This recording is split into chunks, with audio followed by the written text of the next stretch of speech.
Bienvenue à tous pour ce webinaire en français intitulé Introduction au langage DAX, Power Query M et Power BI avec un niveau débutant.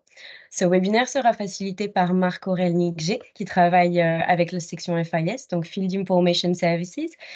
Marc travaille en tant que chargé de gestion d'information et comme vous pouvez le constater, cette session sera divisée en 4 parties. Si vous avez des questions qui vous viennent après le webinaire qui n'ont pas pu être répondues ou que vous n'aviez pas eu l'occasion de poser, n'hésitez pas à nous contacter par mail. Nous vous transmettrons l'adresse mail de FIS à la fin de cette présentation. Donc, nous allons maintenant commencer par la présentation et je vais donner la parole à Marc que nous avons le plaisir d'accueillir aujourd'hui.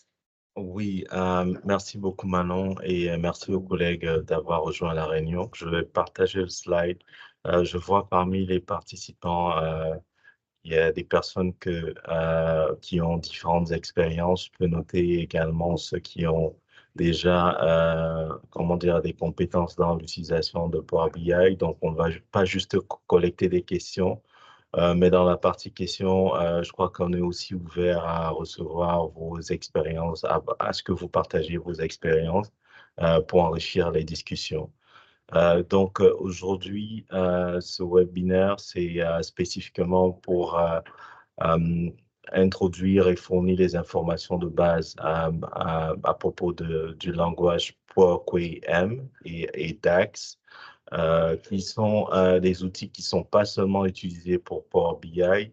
On trouve également le Power Query Editor au niveau d'Excel et dans d'autres outils de la suite Microsoft, notamment Dataverse. Donc, c'est en fait des compétences qui sont très utiles ou des langages qui sont très utiles pour la manipulation des données.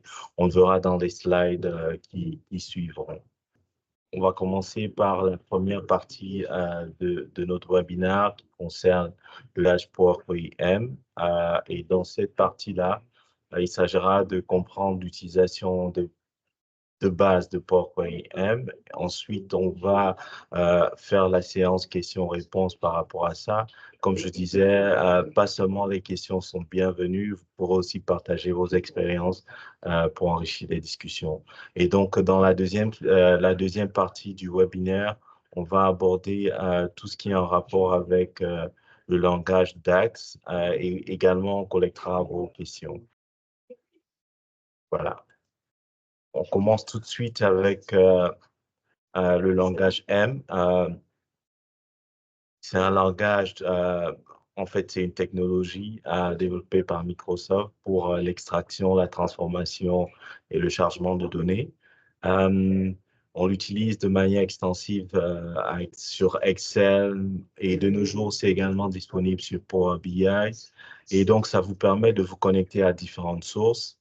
Que ce soit des liens web, que ce soit des fichiers Excel sur votre disque dur, sur le SharePoint, des bases de données, pardon, des bases de données également.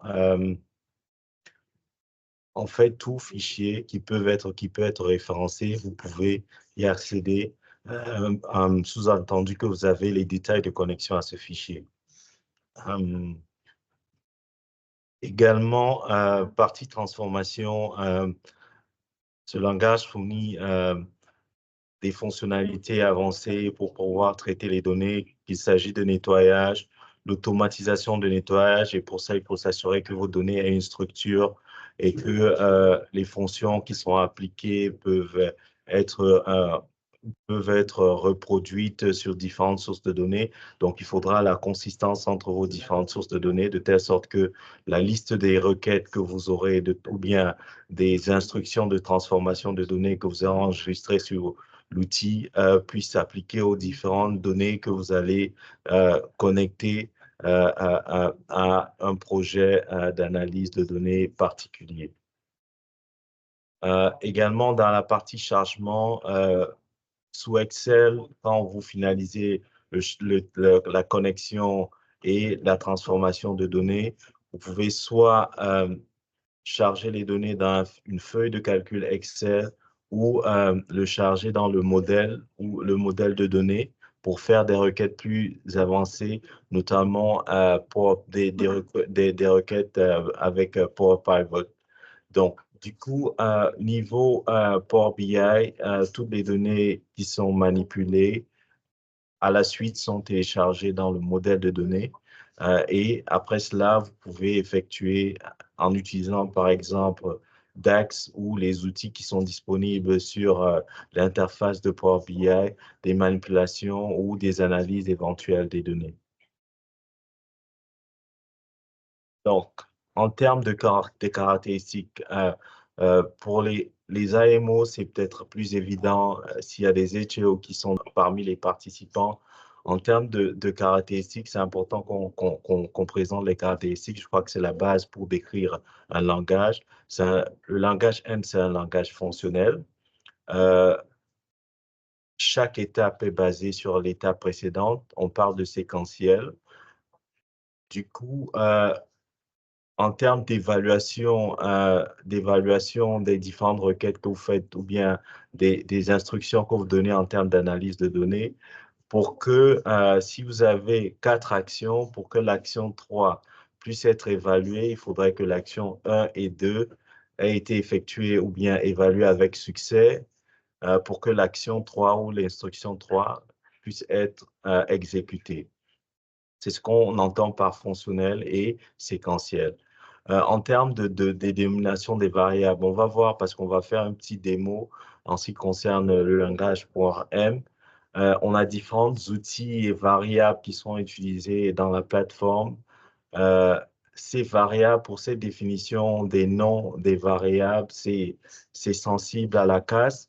Donc, du coup, il faut prendre en compte ces éléments-là quand vous définissez les noms des variables ou des fonctions.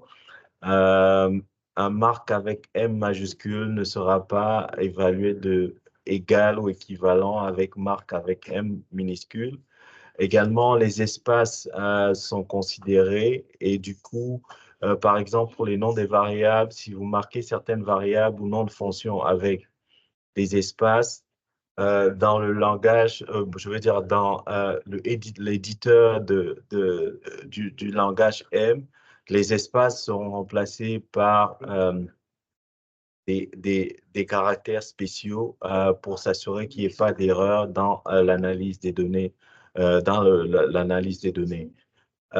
Et donc, en termes de type de données, on a les types usuels qu'on a dans les langages, on a les données texte, numériques, date, heure, mais aussi les listes, les enregistrements et les tableaux, comment on sert.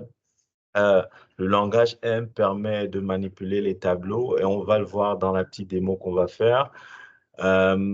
Et donc, je pense que ce sont des outils très puissants qu'il faut utiliser. C'est vrai que de nos jours, l'interface à lui-même intègre déjà avec les différents outils et fonctionnalités la possibilité de faire un certain nombre d'actions sans avoir à utiliser les fonctions, mais il est toujours bien de pouvoir comprendre la structure d'une instruction ou d'un code M, de pouvoir éditer lorsque nécessaire certaines instructions ou en vue de déboguer, de pallier ou bien de corriger certaines erreurs dans le code ou en vue de reproduire certaines instructions ou d'autres codes.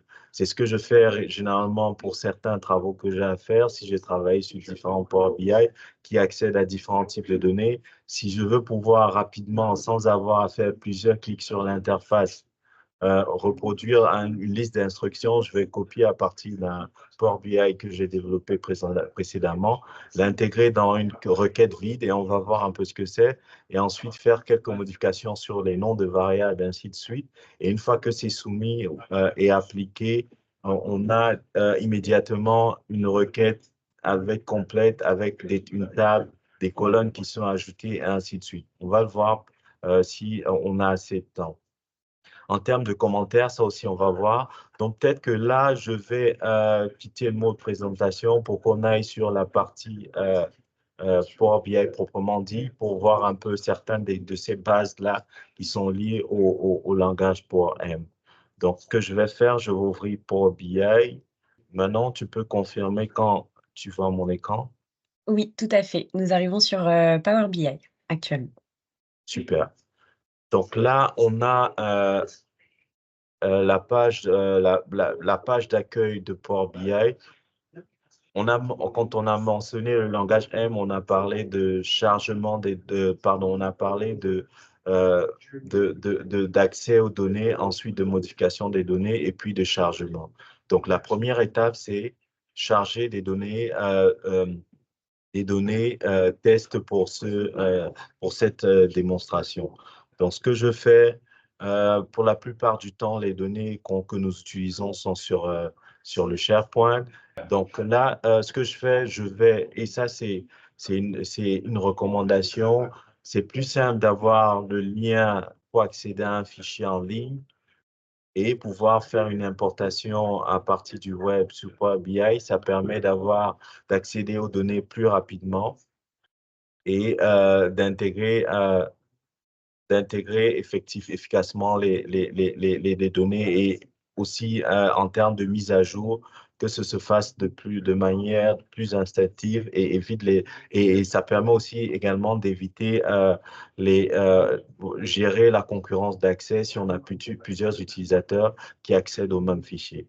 Donc, pour avoir le lien d'accès, c'est vous allez aller dans plus de détails pour le fichier et ensuite vous allez copier le chemin d'accès complet pour accéder au fichier. Ensuite, il faut aller sur Power BI. On va faire l'importation des données et on va faire à partir du web. Et ici, je vais mettre l'URL pour accéder au fichier sur le SharePoint ou OneDrive. Mais là, il s'agit d'un lien web, voilà, à préciser. Si vous avez les droits d'accès, vous devrez normalement pouvoir y accéder ou il faudra se connecter au SharePoint. Donc là, je vais me connecter au SharePoint. OK. Une fois que je suis connecté, OK, je suis déjà connecté. On ouvre le fichier.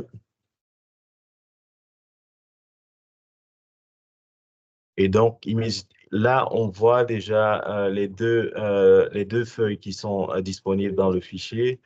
On peut soit directement les charger ou ici, mais si on veut appliquer des transformations aux données, on va cliquer sur Transform Data, transformer les données, transformation des données. Et donc là, on a le Power Query Editor qui est ouvert, l'éditeur Power Query qui s'ouvre. Et donc, on voit les deux données qu'on a disponibles. Il y a les premières données sont en rapport aux P-codes, qui sont les données administratives de référence pour un pays. Et là, on a les données d'impact où on a les chiffres d'impact et selon un niveau administratif donné. Donc, une fois que c'est là, pour présenter un peu le Power Query Editor, vous avez de manière sur l'interface différentes fonctionnalités qui vous permettent de faire des modifications, d'ajouter d'autres données, de faire des jointures entre différentes tables de données. Sur la partie de l'extrême droite, on a les données de configuration sur les requêtes, Query Settings. Et donc là, on voit dans les propriétés qu'il s'agit des données d'impact. En termes de steps, on voit déjà les différentes steps qui ont été appliqués.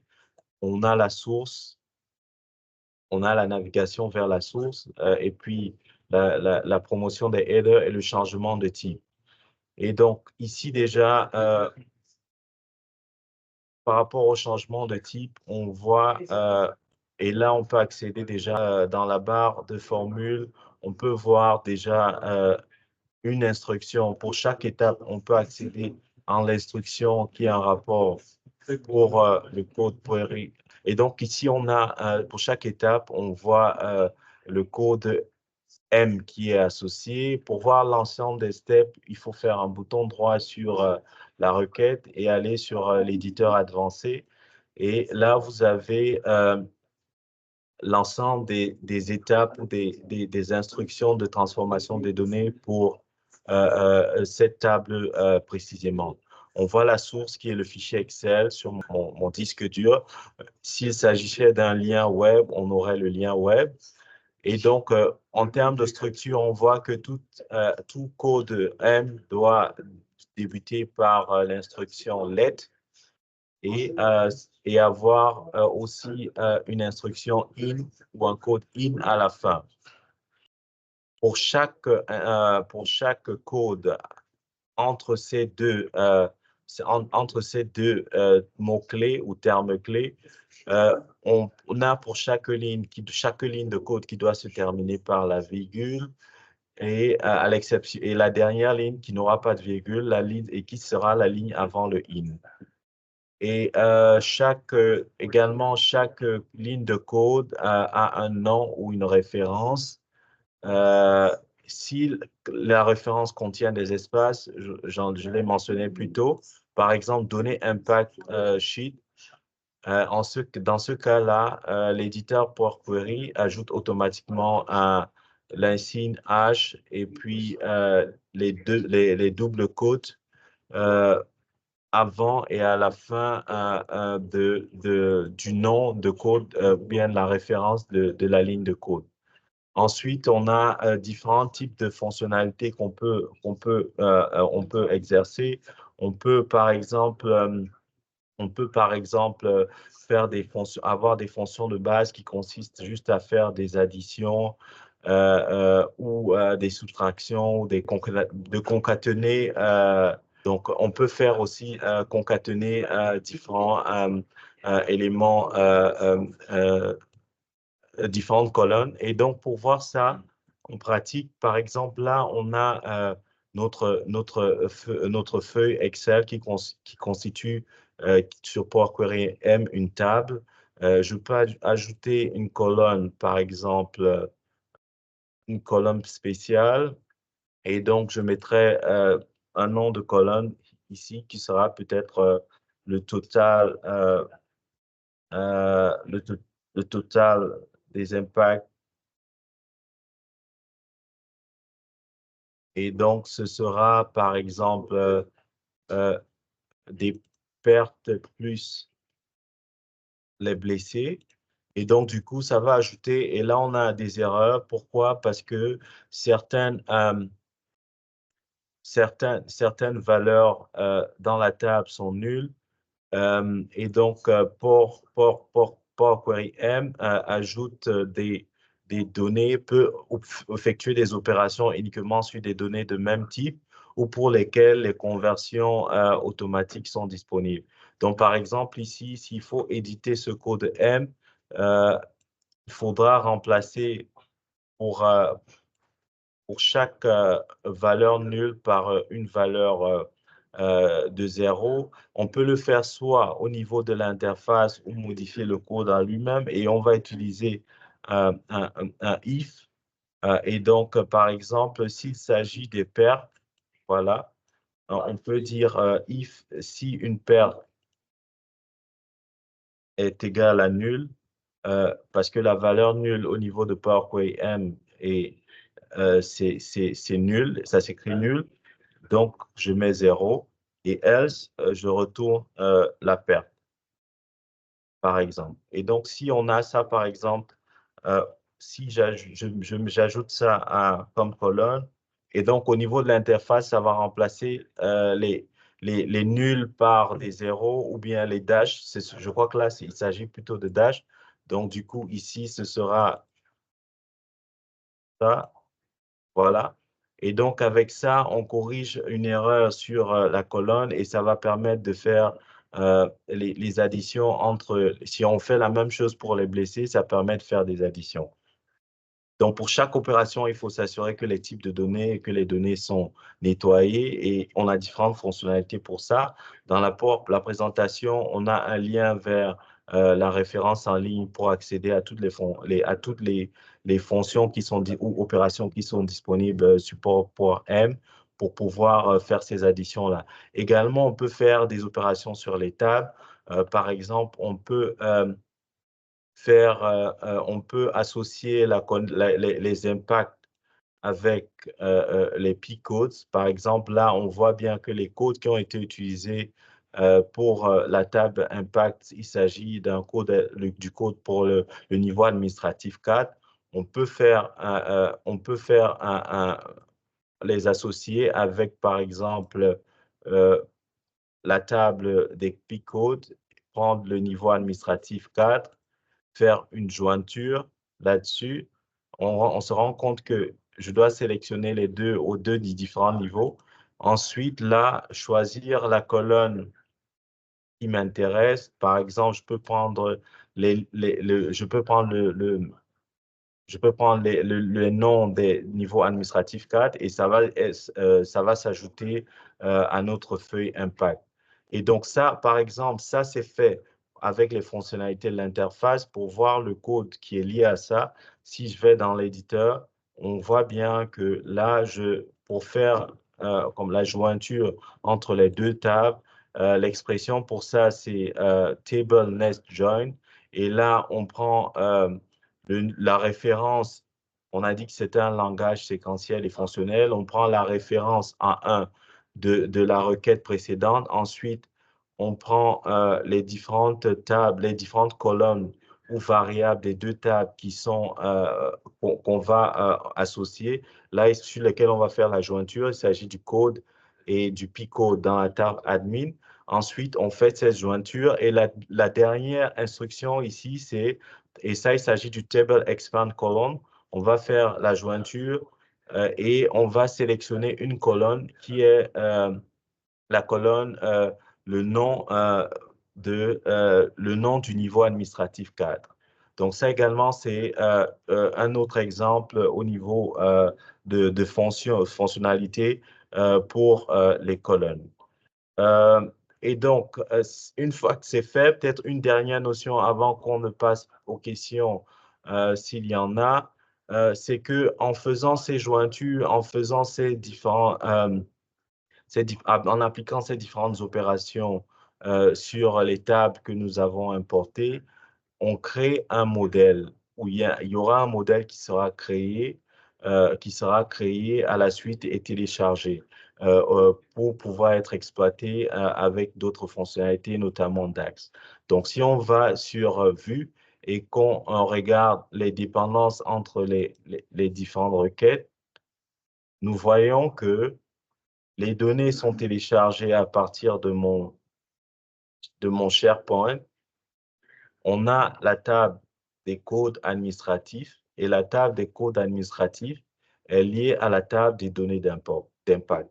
C'est un élément qui est très important de s'assurer que les liens sont parfaits. Ça permet de faciliter les requêtes d'analyse avec DAX. Je vais m'arrêter là pour l'instant, peut-être pour voir s'il y a des questions, en espérant que les questions vont me permettre également d'aller plus en profondeur sur certaines notions. Merci beaucoup Marc. Et la définition de Larousse.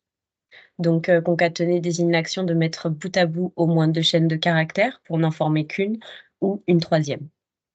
Pour l'instant, nous n'avons toujours pas de questions dans le chat. OK. Bah, je vais peut-être parler en attendant, si n'hésitez pas.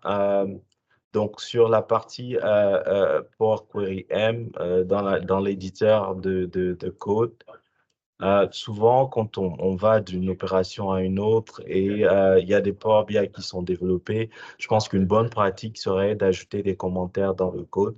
Ça permet aux personnes qui viennent par la suite de comprendre plus aisément. Et comment on fait pour ajouter des commentaires dans le code? Ces commentaires, pour y accéder, il faut ouvrir l'éditeur avancé. Et donc, dans l'éditeur avancé, les règles pour avoir un commentaire, c'est soit 2 fois le slash. Et quand ça se présente en vert, on peut ajouter un commentaire selon adapté pour les instructions qui suivent. Par exemple, ici, je peux mettre début de code. Ensuite, je peux ajouter un autre commentaire ici au niveau de la jointure où je peux ajouter un commentaire ici et dire jointure avec la table P-codes. Ici, je peux mettre un code, je veux dire un code qui est bien documenté et plus intéressant et facile à lire. Ici, je peux ajouter un autre commentaire sur sélection de la colonne, sélection du nom admin 4 par exemple. Et si on veut faire un commentaire sur plusieurs lignes, je sais pas, on peut faire ça. Donc, le slash, le étoile, et le commentaire doit se terminer par une étoile et un slash, et donc avoir une description, par exemple, de ce code. Euh, Connexion aux données, aux données sur SharePoint. Je donne juste un truc indicatif, mais on peut mettre plusieurs lignes juste pour décrire un peu ce qu'on fait et ça sera facilement réutilisable pour les autres. Donc, je m'arrête là. Est-ce qu'il y a des questions une fois de plus avant qu'on passe à la deuxième partie? Oui, tout à fait. Alou, je vous en prie. Bonjour Manon, bonjour Mas. Merci pour cette présentation vraiment très, très bien appréciée et bref. J'ai juste une question par rapport au code et à l'affichage des données sur l'interface Power BI. Allez, juste un exemple par rapport, je vois bâtiment total détruit. Si nous devrons afficher ces données et faire la liaison avec les petits codes, afficher ces données sur, sur la carte, est-ce que le code nous permettra de faire cette requête-là pour faire l'affichage des données? Oui, très bonne question, Alou. Oui, si les picodes qui sont disponibles, qui sont dans la source, qui sont dans la source de données sont les bons et qu'ils correspondent aux données administratives communes, oui, on peut aisément les visualiser sur une carte. On a des outils d'interface, hélas, peut-être c'est en dehors de ce webinaire. Une fois qu'on est sorti de l'éditeur Power Query, on va sélectionner les outils de cartographie disponibles. Ça peut être soit Macbox, soit de nos jours, on peut aussi avoir inséré des cartes ArcGIS et en fonction de ça, et les paramétrages qui se feront, on pourra faire une visualisation en les faisant correspondre à ceux P-codes qui sont dans cette app. J'espère que ça répond à ta question. Oui, effectivement, c'était ça ma question. Je ne sais pas ici si toutefois que peut-être comme ici c'est un nouveau débutant, si cet paramètre est tenu en compte de la session précédente. Parce que là, ça fait partie, si je prends juste un exemple par rapport à la création des produits de 3W, par exemple. Si nous devrons afficher les données de l'ensemble des zones administratives sur Power BI, avec le DocPass Macbox. Parfois, nous avons des soucis à faire cette requête-là. Donc, si toutefois on a un exemple de ce code-là, ça pourra vraiment nous faciliter pour la production de ces produits-là, les visuels. Excusez-moi. Oui, c'est sûr.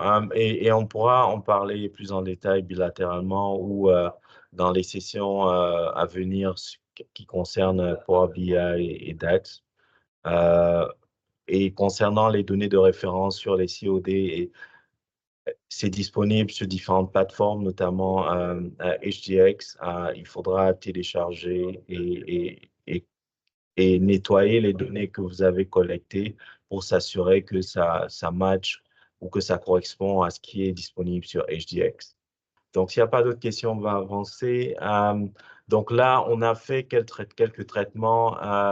Peut-être que juste ici, on va ajouter, on va nettoyer aussi les blessés. Hein. On va remplacer des informations à l'intérieur. On va s'assurer que tous les tirets que nous avons soient remplacés par des zéros.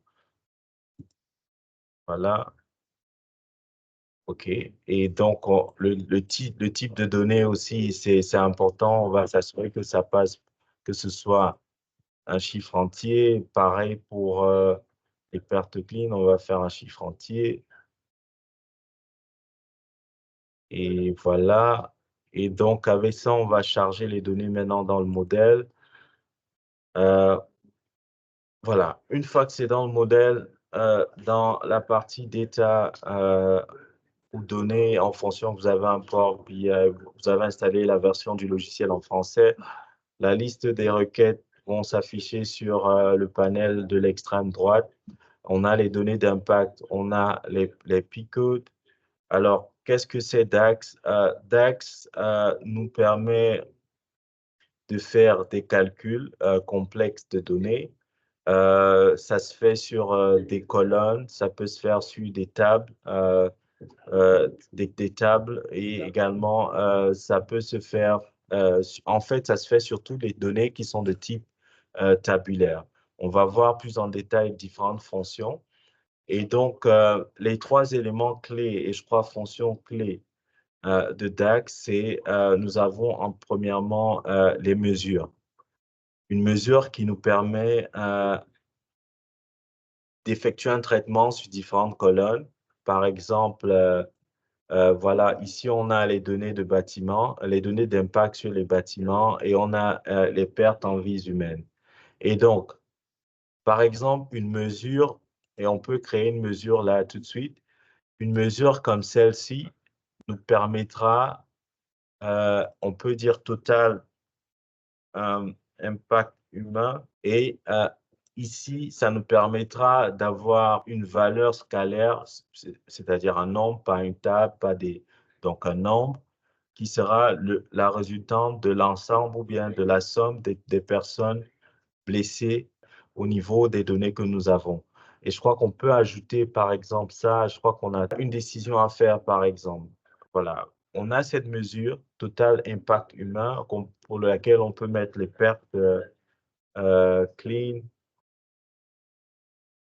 Voilà, et en fait, ce qu'il faut faire, c'est, pour cette mesure, vu qu'il s'agit des fonctionnalités d'analyse et que c'est différent des colonnes, vous devez utiliser des fonctions d'agrégation. Par exemple, la somme, qui va s'appliquer sur toute la table qui est donnée d'impact. Et pour ça, et là, on va faire par exemple la somme des pertes humaines et on peut prendre par exemple pertes clean et auquel on ajoute également les blessés. Enfin, je dis un truc comme ça, mais à voir comment ça s'applique.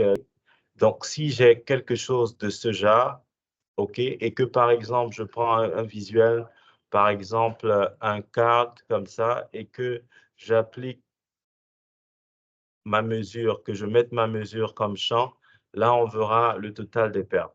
OK? Et on peut faire différentes choses. Je peux éditer la mesure pour prendre en compte également, les blessés, par exemple. Si, voilà, et là, du coup, on passe aux 20 000 blessés, aux 20 000 et qui peut constituer le total des pertes, notamment les blessés. Et on peut dire les pertes, ce sont les personnes décédées. Et donc, ce total-là, ça va constituer le total de l'impact humain. Donc, ça, c'est une chose qui peut être faite. Donc, et ça peut se faire au travers des mesures. On peut aussi également le faire en ajoutant une colonne calculée. Maintenant, ça a un impact en termes d'optimisation. On va voir optimisation des ressources. On va le voir. On peut ajouter une colonne calculée et se dire que cette colonne calculée-là, ce sera aussi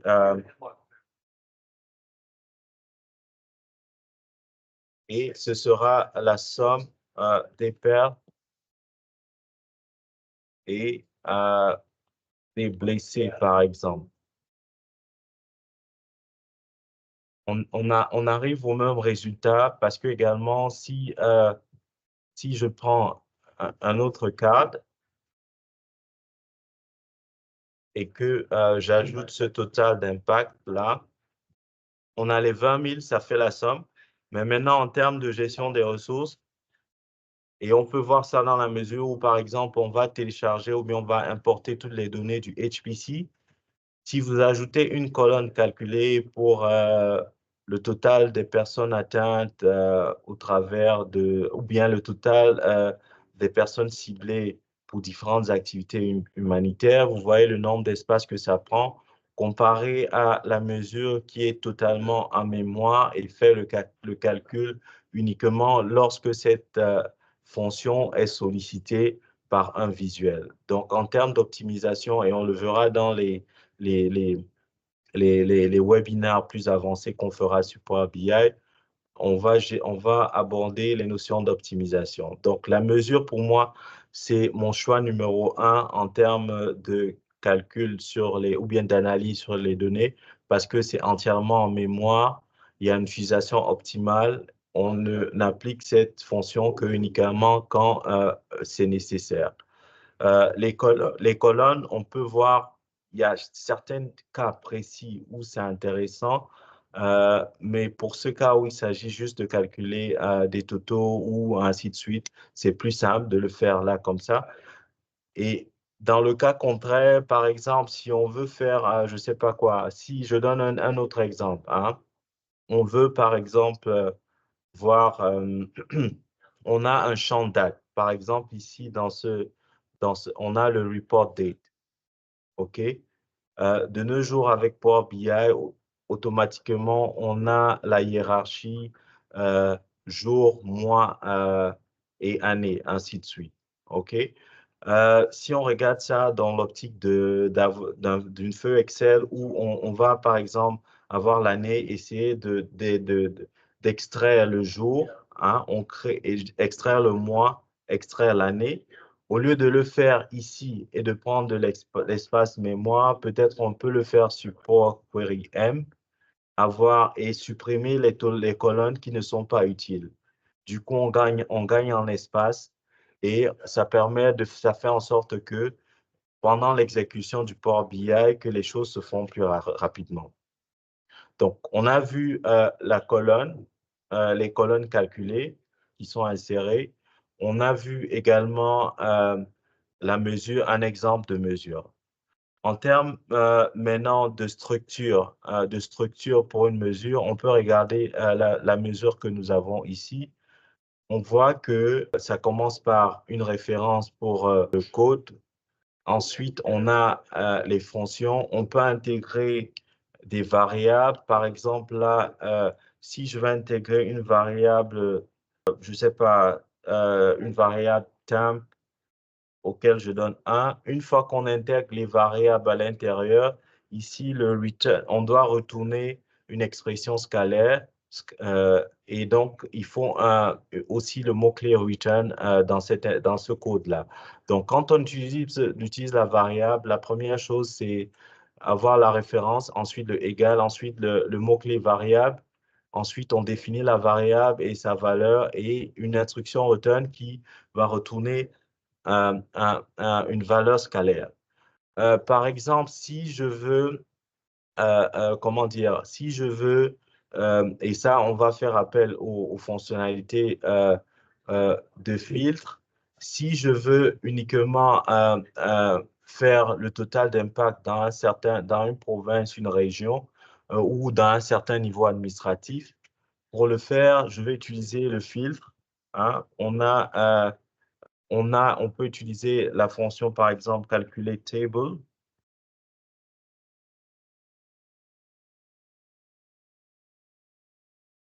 OK. Et pour ça, dans la fonction calculer table, je vais prendre comme source, je vais utiliser un filtre. Et dans le filtre, je vais mettre la référence sur la table. Par exemple, ici, je vais prendre données d'impact. Ensuite, les expressions, ça pourra être que, je ne sais pas, on va prendre le CO code. On va prendre le code et on peut donner une valeur particulière à ce code. Je n'ai pas en tête ce qui est là, mais par exemple, on peut prendre, sûrement on aura 0. Et donc ici, vu que ces données doivent ici, par exemple, il faudra changer ces références et faire référence à notre variable pour pouvoir, en fait, appliquer les sommes. Donc là, on a créé, et là, ce n'est pas fermé, autant pour moi. Voilà, on a créé ça. Ensuite, ici, il faut faire référence aux colonnes qu'on veut. Et donc, il s'agissait des pertes, des blessés et pardon, il s'agissait pour moi des pertes, oui, pertes clean. Il faut respecter la casse.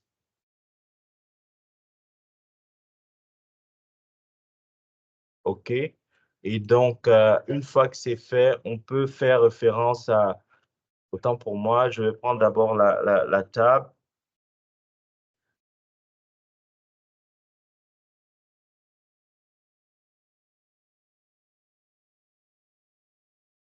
Et donc là, ça va refaire le calcul normalement en fonction des critères de filtre que j'ai mis sur la table. Donc ça, c'est des choses qu'on peut faire. On peut voir plus en détail aussi également ça. Et aussi, en termes de... Il y a la possibilité ici de faire des if de faire des tests sur les données. Ça se fait au travers des filtres quand on veut avoir une certaine mesure. Et donc, voilà, c'est un peu ça que je voulais montrer en termes de fonctionnalité. Là, il va falloir sélectionner la table qui applique la table en question, avoir les bonnes données pour pouvoir estimer l'impact dans les niveaux administratifs dont on a besoin. Un autre élément dont je voudrais faire allusion par rapport à DAX, c'est tout ce qui concerne les fonctions de manipulation sur les colonnes. Il y a un truc en particulier que j'apprécie, c'est, désolé, il y a une erreur, mais on va avancer juste pour pouvoir, et on peut revenir s'il y a du temps. Par exemple, les fonctions de concaténation sur les valeurs texte.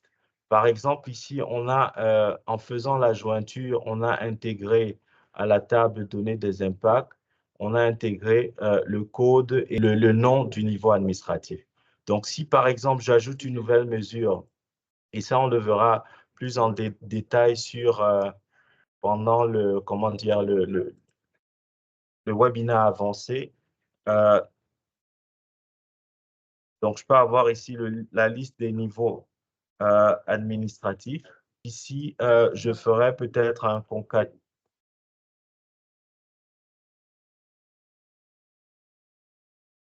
Je ferai un concatenex, qui est la fonction pour pouvoir faire la concaténation. Je vais prendre les données d'impact.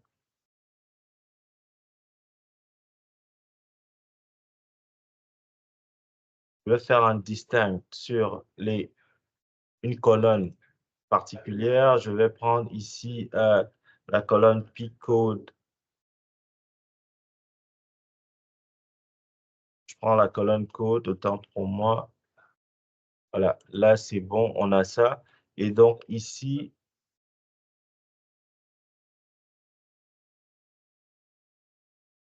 je vais fermer la parenthèse. Et là, ce qu'on obtient,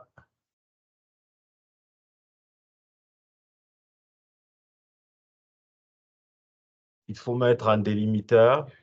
Une expression, ce sera la même expression. On va prendre la même chose, P-code. Je crois que ça, c'est un problème avec le nom, donc je prends ça.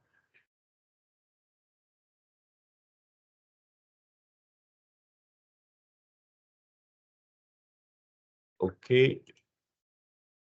Ensuite, je vais ajouter le délimiteur.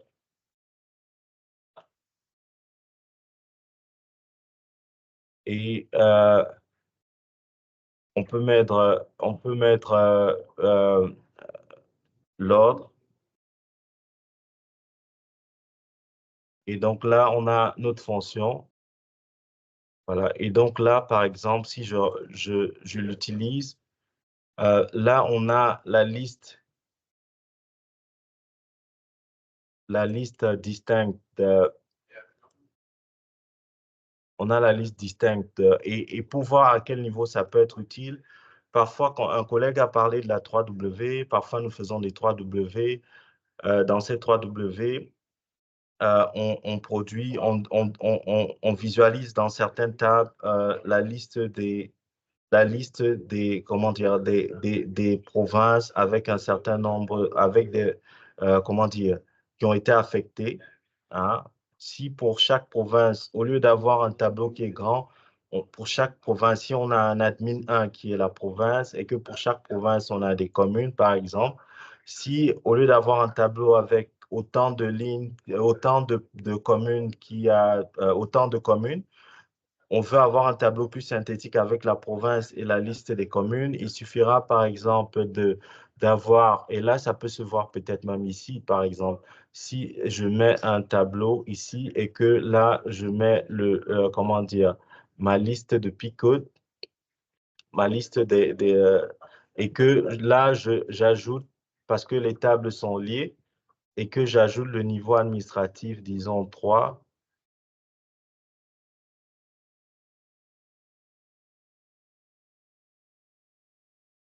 Et donc, ce qui se passe, c'est que pour chaque niveau administratif, normalement, le filtre ne se passe pas.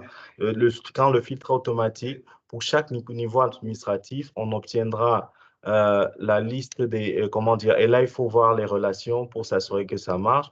Pour chaque niveau administratif, on a la liste des communes qui sont associées à ce niveau administratif. Et là, je vous ai mentionné également un élément qui est très important, qui est la relation entre les différentes tables. Ici, par exemple, si on voit les relations, on peut voir si ces deux tables sont liées. Quand on va dans le modèle et qu'on voit les relations, qu'est-ce qu'on a? On n'a pas de relation.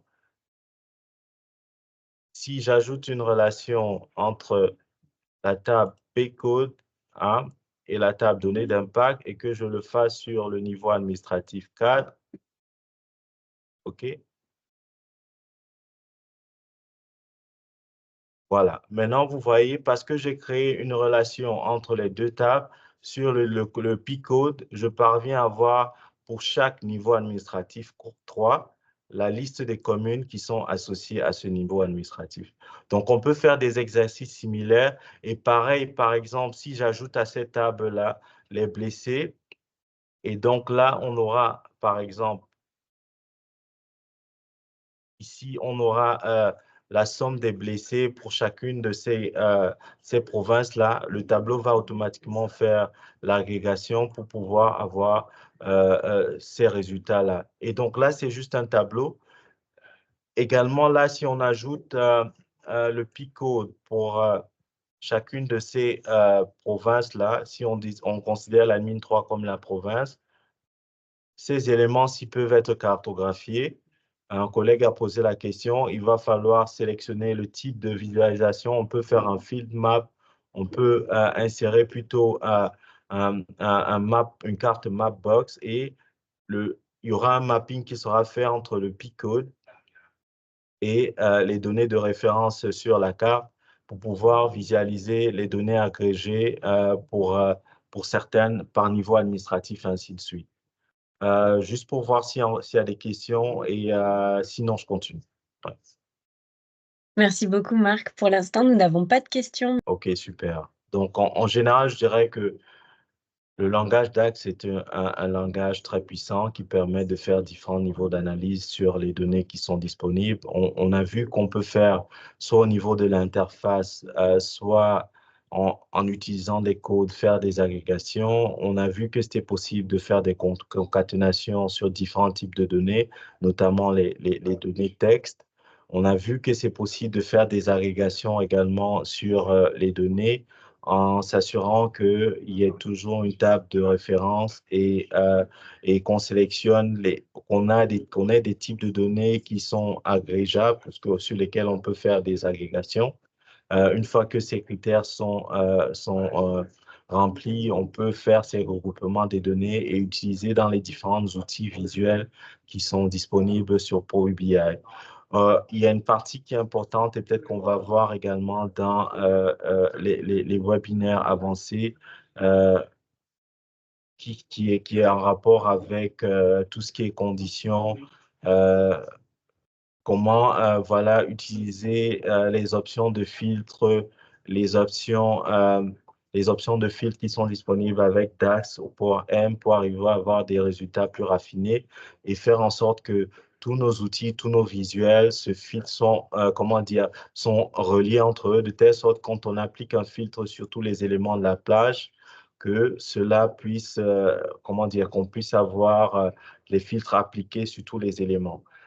C'est des choses qui peuvent être discutées dans le focus qu'on fera, notamment, on aura besoin de plus de temps pour travailler sur DAX en particulier, de plus de temps pour travailler sur Power M, peut-être une session pour chacun de ces outils-là. Également, peut-être avoir une session sur l'optimisation des requêtes ou de nos outils Power BI qu'on développe. Donc, j'invite les participants peut-être à poser des questions ou également suggérer des sujets particuliers, parce que là, on est parti sur quelque chose, des concepts peut-être très basiques, peut-être de suggérer dans le formulaire qu'on a partagé des fonctionnalités de Power BI que vous aimeriez voir aborder dans les prochaines sessions. Merci beaucoup Marc. Je souhaitais vous remercier pour, vous être joint à nous, pour les questions que vous avez posées et puis également les retours d'expérience que vous nous avez procurés. Comme Marc l'a très justement souligné, n'hésitez pas à nous faire part des fonctionnalités spécifiques que vous aimeriez voir abordées dans les prochains webinaires techniques qui se dérouleront sûrement dans le 3e semestre ou 4e semestre de 2024. Et dans tous les cas, nous restons disponibles. Donc surtout sur l'objet de votre email, mettez bien webinaire FIS, introduction à DAX et M. Marc, si tu as quoi que ce soit à rajouter, je t'invite à reprendre la scène et je vous remercie tous, très chers collègues, de nous avoir rejoints pour ce webinaire. Au plaisir de vous revoir pour la prochaine série. Merci Manon et merci à les collègues pour votre participation. De notre côté, on va faire un tout pour répondre à vos sollicitations. On est disponible via email ou on fera le suivi avec vous en fonction des commentaires que vous partagerez. Donc, merci encore et voilà, ça a été un plaisir de partager ce webinaire avec vous. Merci à tous. J'espère que ce webinaire, à la fois d'introduction, mais à la fois technique aussi, vous a permis de vous familiariser un petit peu plus avec DAX et M et que cela pourra vous pousser à l'utiliser un petit peu plus au quotidien pour automatiser les tâches et donc par conséquent vous faire gagner du temps sur votre travail quotidien.